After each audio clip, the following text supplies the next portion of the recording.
Alright, welcome back guys to another review of TNA Impact Wrestling for August 9th, 2012.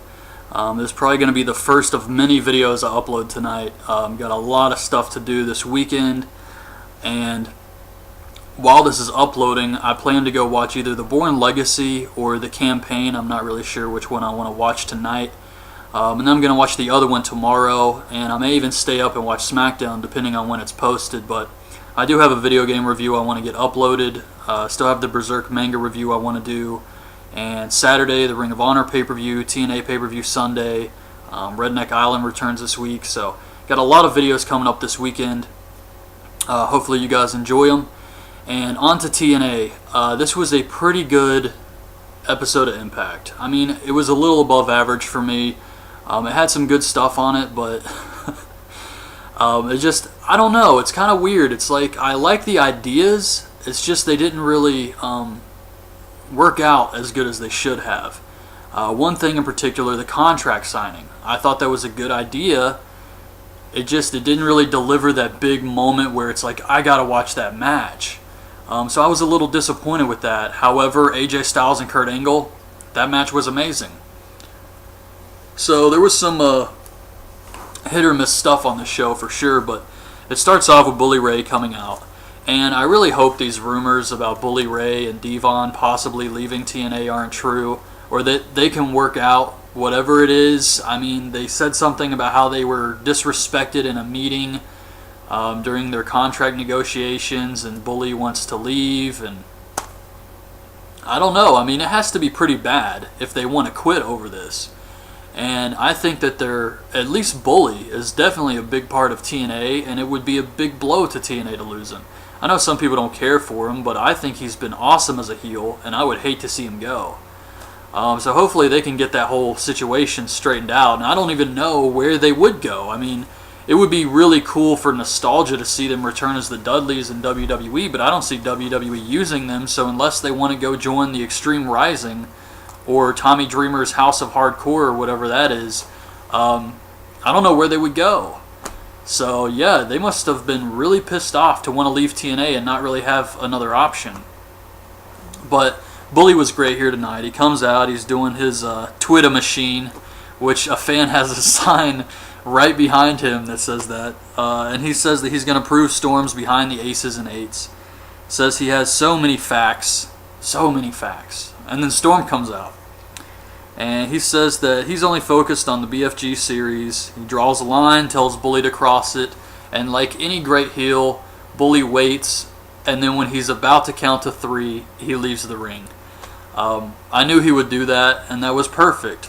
So Storm says that if anyone else wants to accuse him, come out here, we'll fight. And then we get the Sons of Anarchy on the screen, and their voices are disguised. It reminds me of some show they did on Adult Swim. I can't remember the name of it, but everybody talked like that with the voices being changed. So they cut this promo, and they say that they're going to accept Sting's invitation to show up, but it's going to be on their terms. And they got like poker chips and all this stuff around. I don't know. Then we get RVD versus Magnus in the BFG series. Anderson is on commentary. RVD wins after a frog splash. I didn't really care much for this one. I didn't think they clicked well together. I don't know what happened. They did the spot where, you know how one guy will run into another, and they'll like shoulder block each other, and then they'll like stagger back, and then the other guy will do it. There was like a spot in the beginning of the match where RVD did this to Magnus, and then Magnus just stood there, and RVD is selling it. Like, oh my god, this guy is so huge, like he's freaking Andre the Giant. And I don't know, the match just didn't gel well together for me. So Bobby Roode's backstage says that he's not going to sign the contract because of something in it he doesn't like, and he may stick the contract up A-Double's ass. Then we get Devon and Garrett versus Kaz and Daniels for the tag titles. I didn't really care for this either. Kazarian uses the belt on Devon for the win. Christopher Daniels is an awesome heel. But even he couldn't save this one. I just didn't care. Anything with Garrett Bischoff instantly like sucks the life out of it. So yeah, not a fan of that. They recapped the Brooke Hogan segment from last week. Sting says he promised Hogan he would take care of Brooke, so she's not there tonight because she was targeted by the Aces and Eights. She really hasn't been doing crap on the show. Just a complete waste of TNA's money to even bring her in. He calls out the Aces and Eights again. Robbie E comes out, says no one thinks he will win the Bound for Glory series, but he has 5 points, bro. 5 points. And I don't know why people hate Robbie E. I like Robbie E. I think the guy is doing what he's got to do. He's stuck. For God's sake, give the guy a break. He's stuck with a Jersey Shore gimmick, and he's trying to make it work. I think he's fine in the ring. He's alright on the mic, considering his gimmick. And the way he oversells moves is great. I like watching Robbie E. I don't know why people shit all over this guy. So Robbie E says he's got 5 points. He puts down Jeff Hardy, and he plays the clip of him beating Hardy for his 5 points. There's a table in the ring to set up the tables match, and Hardy comes out and Rob Terry powerbombs him through a table. Thought this was pretty good. Backstage, AJ Styles says he doesn't drink, and you would have to be pretty bad at sex not to remember it. This made me think of something, and I can't remember because I've watched so many of these damn Impacts with the Claire thing. I don't know. My mind is like lost in this angle. But when she first said AJ was the father, before she showed the pictures of him passed out when she raped him, before she did all of that, the cameraman asked AJ backstage after she said, AJ, you're the father, and AJ said, or the cameraman said, AJ, what do you think about this? Are you the father? And he said, I don't know. So if he didn't know, then he obviously knew something had to have happened. I mean, why else? If he didn't remember it and he was like taken advantage of or whatever, wouldn't he just say, hell no, I'm not the father? But instead he said, I don't know. And now he's saying, oh, it's definitely not me. So I was a little confused by that. But once again, this entire angle is ridiculous and I'm just reading too much into it. So Samoa Joe comes up to TNA and Taz, and poor guy gets like his few seconds to cut a promo saying he's going to beat everyone up at the pay-per-view, and while he's cutting his promo, AJ Styles music hits, and I just felt bad for Samoa Joe. Chavo, Kid Cash, and all those guys got a longer promo later on. It was just ridiculous. So we get AJ Styles versus Kurt Angle. Claire is in the audience cheering for AJ, and I have to say, despite how much I have put down Claire Lynch, or whatever her name is, and just this angle in general, despite how much I've said it sucked, for some reason, Claire was awesome here tonight. I don't know why, I just really liked the fact she was cheering for AJ, and like smiling at him, and then at the end of the match, she was like pissed off at him again. Very similar to AJ Lee in WWE, but I don't know, I enjoyed this. Maybe I'm losing my mind. So Claire's in the audience cheering for AJ. Angle hits the German suplexes and then says, "Get up, bitch." And I have to say that Kurt Angle was very scary in this match for some reason. He was weird. Something's up with him. I don't know what it is. Maybe he's watching the Olympics and I don't know. But Angle was acting very strange to me. His head wasn't like completely shaven or anything. It looked like he was kind of just losing it out there. But it was good. I liked the way he was acting. I thought it helped the match. Angle kicks out of a Styles Clash. He gets the knees up when AJ goes for the 450 springboard, and then he hits the Angle Slam for the win.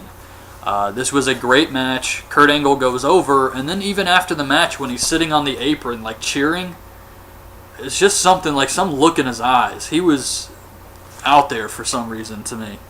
So we get another Aces and Eights promo. It says that we will find out tonight who gets the next Dead Man's Hand. Backstage, Anderson accuses Storm of being with the Aces, says that if Storm is behind the Aces and Anderson's the next victim, then we're going to have another discussion. Like this, but different. Oh my god, another waste of money is Mr. Anderson. So Aries is on the phone, says that he will get the contract set up so that Rude likes it and they can have their match. Gail Kim versus Miss Tessmacher. Excuse me. Tessmacher wins after slamming Gail Kim down. This was alright. Pretty good women's match here. And afterwards Madison comes out and kisses Earl Hebner and then leaves to set up the angle for Sunday, where I didn't even remember this when I did my predictions, but now some other people have brought it to my attention that they think Madison will win because of Earl Hebner, and I can definitely see that happening now. I completely forgot about this whole Earl Hebner thing. So Joe Park is backstage talking about the contract signing. They play a video for Kenny King, which was pretty good. Sting comes out, we get the contract signing. Rude says that his problem is the contract doesn't give him another chance for the title as long as Aries is champ. So Austin Aries tells him to quit whining, and he says, let's make a verbal agreement. Let's be gentlemen here. If I win, you don't get a rematch. But if you win, I don't get a rematch. And Rude agrees to this. Like, why would that change his mind? It didn't make any sense at all. I mean, he's pissed that he won't get a rematch, so now because Aries won't get a rematch, he agrees? Just not really the best way to go about things here for Bobby Roode. Afterwards, Roode throws water in his face. We get the promos by Chavo and Hernandez, Gunner and Kid Cash. Storm versus Bully Ray, Bound for Glory series is the main event. Bully actually wins this match. He hits the Diamond Cutter, and afterwards he grabs his chain. He's looking around for the aces and eights, and they come on the screen, and they say that they're going to come for him at the pay-per-view. And Bully's freaking out. He says, your boys are going to come at the pay-per-view, and that was it. The show went off the air, so definitely going to see some aces and eights stuff happen at the pay-per-view. I expected a little bit more tonight. But I mean, I know they don't want to just have them attack people every week, and it wouldn't really make sense to do that this time anyway. But yeah, it is weird what they're trying to set up here with Storm losing to Bully, and then the aces just kind of coming on the screen. But I am looking forward to this pay-per-view. I have to say, sometimes it's kind of like the matches, and the matches are, let's be honest, thrown together here. They're using the Bound for Glory series to kind of throw some matches out there. That's why 3 of them are Fatal 4-Ways. However, I think the matches themselves are going to be appealing just because I do like the tables, the ladders, Falls Count Anywhere, and it should be some good matches this Sunday. So I am looking forward to the show and what they're going to do with the aces and eights. So overall, I have to say it was a pretty good Impact tonight. Had some good stuff, some good matches. And that's it, really. So I'm going to go watch one of these movies, and I'll be back with a review of that.